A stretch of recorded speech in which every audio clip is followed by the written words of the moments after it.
大家好，现在热播当中横扫对手的赵丽颖的风吹半夏，终于遇到了最强的挑战和全年的最热县委大院。那么您猜结果如何呢？如果您好奇的话，不妨打开小铃铛，关注另一支更加详尽的硬核深吧。因为哭戏是个点缀，成功不是彩头。当大家都在苦吃瓜皮的时候，新万我发现瓜瓤更好吃，更爽甜，就像被香奶奶宠坏的王甜甜一样。整场的焦点居然不是那些满场飞的假笑和风情，而是一种王一博坐怀不乱的从容。当然了，99.9999%的人都说王一博社恐了，那么社恐的定义是什么呢？想必还是不少人百思不得其解的瓜皮而已。视角永恒359度，观点永恒与别不同的新万我之前深入探讨了大量赵丽颖抓心的戏码，其中就包括赵丽颖鼻涕口水一把抓的真实感。如果您暂时还没看过赵丽颖的风吹半夏，您可以在本频道中快速回味一下精彩的思想和硬核的提纯。毕竟新万我相信不少人好久没看到女演员哭得这么真实了，鼻涕一点点拉长身子，最后才不情愿地落下，这大特写不怕网友评价哭得丑吗？事实上也确实不怕。当大家看到赵丽颖饰演的许半夏，因为得知小陈没有多少日子的时候，她站都站不稳，双手扶住窗台才没有倒下，眼泪几滴几滴一起往下掉。我被带入了，伤心和遗憾。许半夏对于小陈有感恩，有愧疚，有遗憾，有后悔，有舍不得。在妈妈去世爸爸不管的日子里，只有小陈与她相依为命。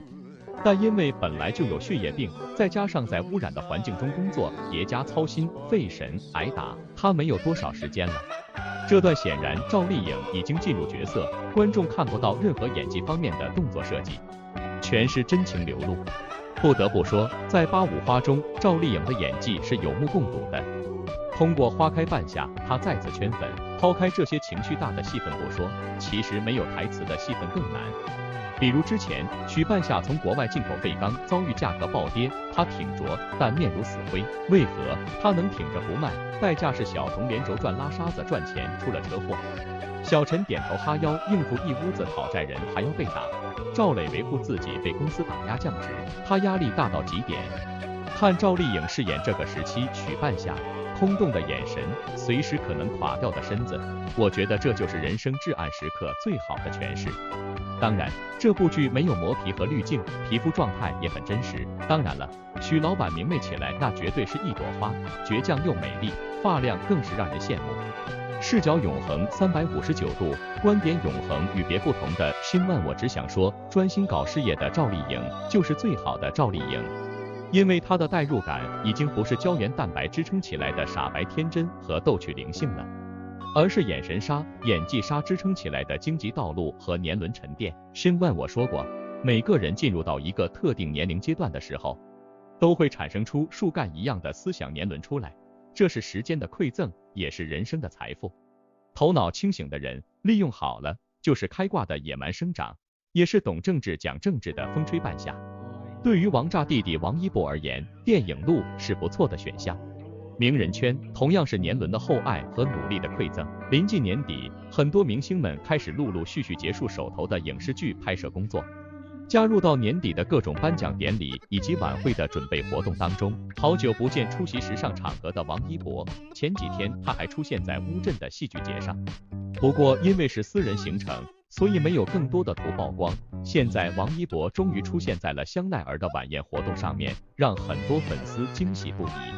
根据相关信息来看，王一博首先去到了看秀现场，和辛芷蕾、刘雯坐在同一排。此次王一博穿着香奈儿在国内首穿的超级女装出现，整个人气质非常的高贵。看秀过程当中，他更是非常专心研究，不知道有没有获得灵感。之后就去到了活动当天的晚宴上，相信很多人都已经看到现场图，不过大部分都是远景或者不是很清楚。而在网络上有800万粉丝的博主曝光了王一博在现场的正面画面。从画面来看，王一博左边坐的是导演李少红，右边是一位领导，而他的正对面就正好是超模刘雯。在整个晚宴过程当中，不断有人和王一博打招呼，王一博也非常自如和他们进行社交。相关有趣的短视频欢迎您在本频道自助一把，也是各说各话，各有精彩。因为Shin Wan我讲过 N 次了，800万粉丝的博主也没有抓到好玩的重点，也错过了更多的精彩。由于是边吃边聊天，所以此次活动进行时间比较长。这位博主还调侃这个时间点算是吃宵夜了。不过他还表扬王一博很可爱哦。王一博最近瘦这么多，还是应该要多吃点，不然粉丝会心疼他吧。Shin Wan我不明白800万粉丝的由来，这种贫瘠的言语的确值得Shin Wan加个关注，留意一下瓜皮翻炒的妙用。同样堪称短包袱王的赵丽颖，话虽少，但火狠，这才是她逢坚必摧、遇难成祥的法宝。在热播的电视剧《风吹半夏》中，饰演赵磊的李光洁人气飙升。剧集开播10多天以来，女主角许半夏的饰演者赵丽颖能够登顶各种角色人气热榜的第1名，是让大家不意外的。毕竟她作为8-5花的 TOP， 拿到这样的成绩是理所应当。但是让人意外的是，在剧中有一个角色，那就是由李光洁饰演的赵磊，人气渐渐上浮，到第9日播出时已经登上了人气榜第3，仅次于《天下长河》中罗晋饰演的康熙之后。数据的表现很直白，网友们的呼声也不小。人们一致认为李光洁这一次出演的赵磊太酥太有感觉，特别有魅力，和许半夏的极限推拉让观众看得欲罢不能。对于这一点，赵丽颖也有话说。在开播当天举办的演员直播里，赵丽颖评论李光洁饰演的赵磊就是外表野狼，内心金毛。看了剧的观众对赵丽颖的点评表示十分赞同。明明是叱咤风云，在商海里沉浮多年的赵磊，被许半夏吃得死死的，被挂电话后就一声不吭的直接追到东北，跑到东北又为了帮他促成和王老板见面，跳了冰窟窿。观众说赵磊的行为不是恋爱脑，是半夏脑。李光洁这个老男人在这一剧里把人们真是迷得不要不要的。这个老男人的人气之高是出人意料的，因为剧里面第一个登场的是弟弟欧豪，观众还以为他才是女主角的官配。而且最近这些年来粉圈最流行的就是小奶狗，大家都希望8-5花这些姐姐们配一个弟弟来谈恋爱，欧豪就算是这一挂。姐弟恋的流行不知道是从何而来，好像只有这样才能彰显出姐姐们的魅力。于是乎，最近几年观众们就看到好多正逢转型当口的8-5花女演员们，要是不知道该怎么改变形象，就全部都一个猛子扎进去拍姐弟恋。最后我们看到的效果只能感慨一句，他们被忽悠得不轻。就拿最典型的、距离大家最近的、当下正在播出的《爱的28定律》来说，抛开剧情、人设等等一切问题，归根到底还是杨幂和徐凯的 CP 感不足。现代偶像剧里面，如果男主角够给力，他就是这部剧的半壁江山，他的魅力能够弥补很多地方的不足。徐凯就直接让这半壁江山塌了。这个问题也同样暴露在女士的法则当中，姐姐江疏影和弟弟彭昱畅之上。他们最早被吐槽为是二姨和他的傻侄子，再往前，倪妮也吃过这个亏。在《流金岁月》里面和由董子健饰演的谢红主站在一起，总让人不断给自己发问，这大美女是怎么想的？8-5花们兜兜转转了这么几年，直到赵丽颖为大家带来了她和老男人李光洁的出彩 CP， 才让人们发现了姐弟恋太多的短板存在。第一个是年轻男演员的颜值、气场都不够，年轻的小奶狗们虽然多，乍一看似乎都不错，但是输就输在了不错，远远还达不到亮眼。再加之没有岁月的沉淀，他们气场都弱些，比起对面那些极具特色、风情万种的姐姐们，他们不够看。第二个是剧本人设问题，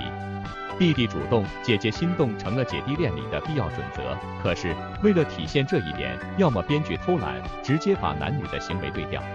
让女方来当霸道总裁，对着一个傻白甜弟弟，走的还是老套偶像剧的路子。